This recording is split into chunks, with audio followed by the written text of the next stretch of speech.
शेती म्हणजे हे एसटीबीटीची लागवड आहे। एसटीबीटी म्हणजे असं की आपण तणनाशकमुळे शेती करू शकतो, जेणेकरून आपला खर्च कमी होते, निंदण खुरपण। आणि मेन मुद्दा म्हणजे आपल्याकडे मजूर नाही, मजूर नसल्यामुळे आपली शेती पडत असतात। त्यामुळे हे एसटीबीटीची लागवड करणे आवश्यक आहे आणि याच्यावरती रोग पण कमी येतात। आणि दुसरी गोष्ट अशी की आपले टायमावर काम होतात। त्या माझ्याकडे 2 एकर शेत आहे आणि 20 एकर मक्याची शेती आहे।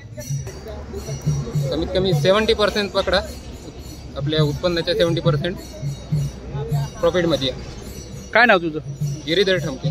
सरकारला एकच संदेश आहे की शेतकऱ्याला त्याचं व्यवसायाचं स्वातंत्र्य असायला पाहिजे। जे बियाण्याचं स्वातंत्र्य असो की बाजाराचं स्वातंत्र्य असो, तो त्याचा मूलभूत अधिकार आहे।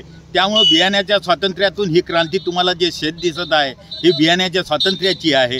आणि बियाण्याचं स्वातंत्र्य जर शेतकऱ्याला मिळालं तर जागतिक बाजारपेठेमध्ये त्याच्या कापसाला नक्कीच मागणी राहील, कारण तंत्रज्ञानच हे आपल्याला भांडवल तयार करते, नफा कमावून देते। त्यामुळं इथले शेतकरी त्या बाबतीत सजग आहे, त्यांना याची आवड निर्माण आहे आणि शेतकरी संघटना याला संरक्षण देत आहे। त्यामुळं इथले युवा शेतकरीसुद्धा शेतकरी संघटनेत मोठ्या प्रमाणात सामील झालेले आहे। जेव्हापासून एसटीबीटी बियाणं आम्हाला मिळत आहे, आम्ही मिळवत आहोत। सरकारची बंदी जरी असली तरी आम्ही ते लावत आहोत। आज बाकी जी कपाशी आहे त्याच्यावर नाही का रोग आला, शेतकऱ्याचं नुकसान होत आहे, पण आम्ही एसटीबीटी लावत असल्यामुळे त्याच्यावर रोग पण कमी आहे आणि ते आमच्या नफ्याचं आहे। जे आमच्या नफ्याचं आहे ते आम्ही लावत आहोत। सरकारला आमचा विचार आहे की आम्हाला त्वरित नाही का एसटीबीटी बियाणाला परवानगी देण्यात यावी। सरकार परवानगी देऊ न देऊ, पण आम्ही सरकारच्या विरोधात जाऊन आम्ही नाही का एसटीबीटी लावत आहोत। आम्ही जाहीरपणे लागवड करत आहोत आणि शेतकऱ्यांसुद्धा आम्ही नाही का लावण्यासाठी मदत करणार आहोत।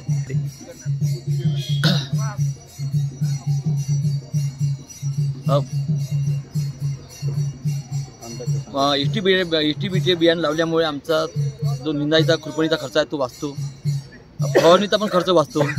एकरी आम्हाला 8 ते 10 हजार रुपये हा खर्च कमी येतो।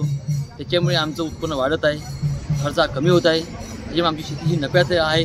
आम्हाला शेतकऱ्याला सरकारला आम्हाला आमचं एकच मागणं आहे की आम्हाला जे जगात जे तंत्रज्ञान मिळालेलं आहे मिळत आहे ते आम्हाला मिळू द्या।